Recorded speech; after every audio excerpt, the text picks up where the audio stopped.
So my name's Bradley Fisher. I'm an associate at BCLP based in our Manchester office, and I work in our core real estate team. So I've completed my journey. I've qualified as a solicitor. I qualified in February of this year, so 2025. I'd gone through the apprenticeship route at my firm. So I joined when I was 18, straight out of college. Went through the whole apprenticeship scheme. Got my law degree last year and sat SQE 1 in January 2024 and SQE 2 in April and May 2024. So yeah, just over 18 months since I'd sat those exams now. And yeah, fortunately, I'd managed to secure a role at BCLP. Like I said, I've been qualified just over 6 months now. Really enjoying life as a qualified solicitor, and yeah, the journey was definitely worth it.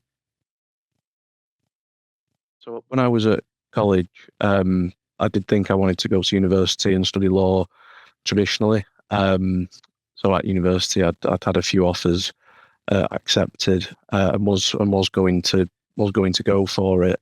But I'd say probably a couple of months before I sat my A levels, my dad had come across an article in the news about legal apprenticeships and how they might be a new way forward to get into the legal profession, and he just sent it over and just said, have a look at that, just as a different perspective. And once I'd read about it, I'd looked into it.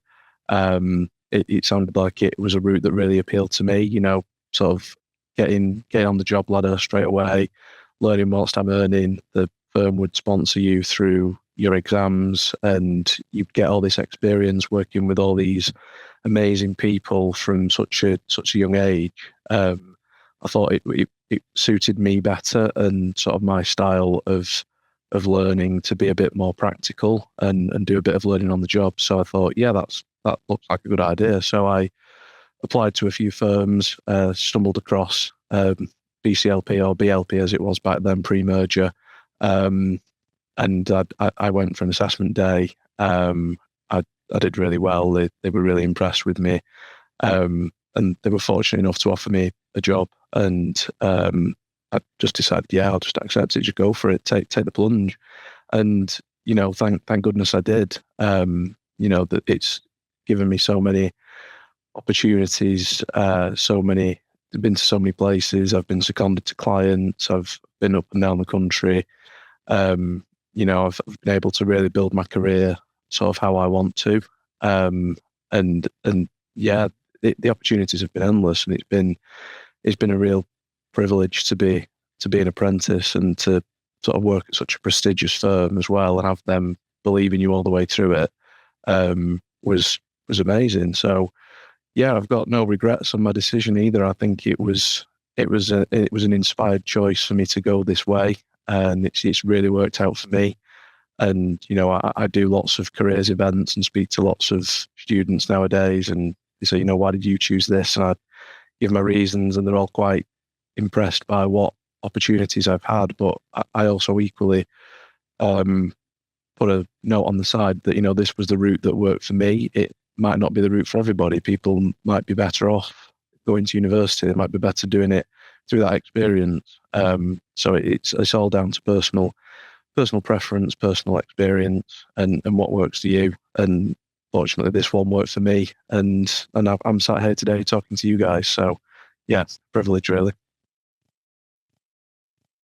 I think that I knew before coming into the firm that I would get a day's study leave every week towards my university studies. And what really surprised me is that I was really able to sort of carve that time out. You know, it was very much respected that, you know, I wasn't at work at that point. You know, that was my day to study towards my exams for the furtherance of my career. And, you know, that time really was set aside. You know, I very rarely, almost never got calls or emails or meeting requests on my study day. They really sort of looked after it from that perspective, and were like, no, we'll put meetings in on Tuesday, or people will cover for you while you're off and you can pick it up on Tuesday. And I think that sort of separation and those boundaries I found were really really helpful. And I was, there was times when I was working in some really high pressure teams and high pressure situations, and they were still like, no, you've got your study day, you need to take that time, it's important, you've got to go away and do that. We'll see you on Tuesday. And it was that really surprised me that the firm was so supportive of me taking that time, and it was never a problem.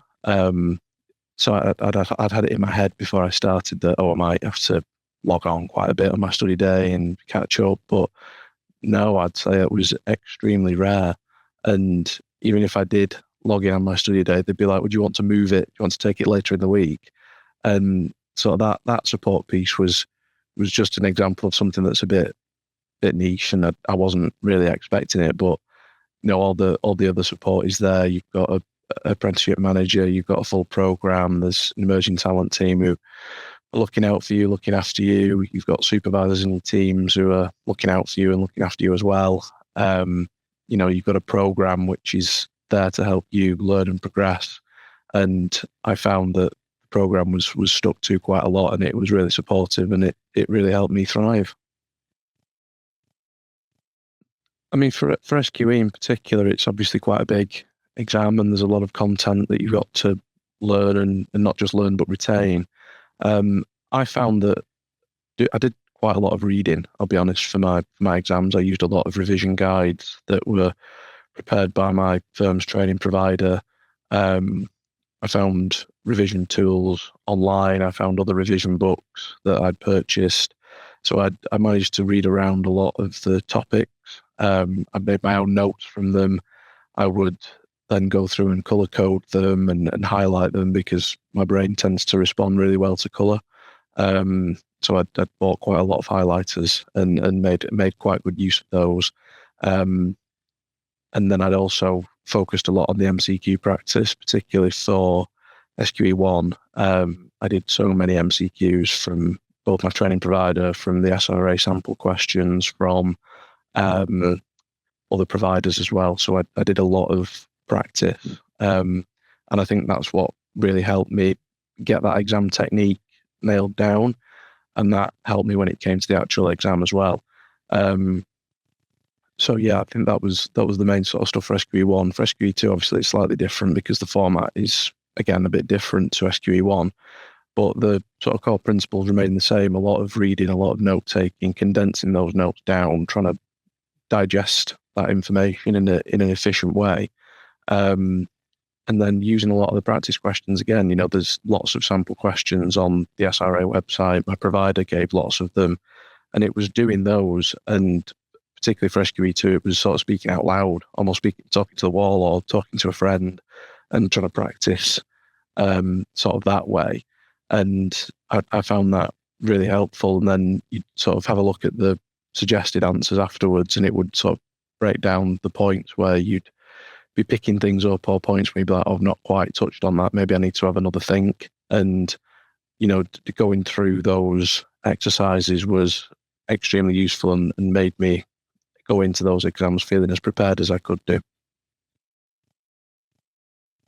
So I'd obviously evidenced it a lot throughout my career at BCLP, obviously, because it's been so long. I've been there for longer than I was at school, or at high school now anyway. So yeah, a lot of my work, I evidenced a portfolio for my university degree. So I'd already got quite a lot of evidence in there, which I'd leveraged off. Also, a lot of evidence in my training contract was in my performance reviews, and we'd discuss what actions I've taken and what work I've done, that sort of thing. And then my supervisor in Manchester would sign that off, and then it would go to the training partner in London, who would also look at it and also sign it off as well. So I found that the QWE piece was quite simple, not simple, but quite efficient for me to satisfy, because I'd been working for so long anyway. And yeah, it was sort of reasonable to take care of. So I think one of the main things with SQE is timing. I think you've got to time everything really well. That's your revision time, that's time in the exams, that's when you start your revision and when you finish. So I think I started my revision 5 months before I sat SQE1. People I know who've sat it more recently started even earlier, some 6, 7, 8 months before. I think the more time you can give yourself to prepare, then the better. And then obviously with exam technique, again, you've got to hone those skills and make sure you're answering the questions sort of within a minute and a half, and giving yourself enough time to digest it and then move on. I think in terms of other things that I did for preparing, I think, again, it goes back to the practice questions. I think it's practice, practice, practice. It's do the MCQ practice. It's practice the mock papers for SQE2. It's really going through and figuring out what the style of questions are and how they're going to be phrased. I think being prepared from that aspect is really good. And the other piece of advice is, I would say, is being confident and having self-belief is very important. There were times when I'd doubt myself in my preparation, and I'd talk to people saying, I feel really nervous for this exam, I'm doubting myself. And they'd go, no, Brad, you've done all this hard work. Look how much work you've put in.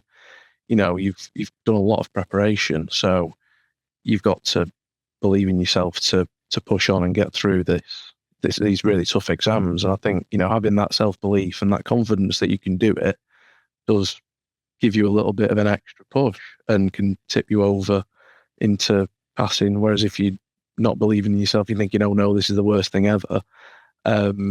It's just reinforcing that negative mindset. So if you go in with a positive one and you believe it in yourself and you're confident and you're just shining yourself in the best possible light, then it's gonna help. So I think those would be the sort of key tips I would major on, really.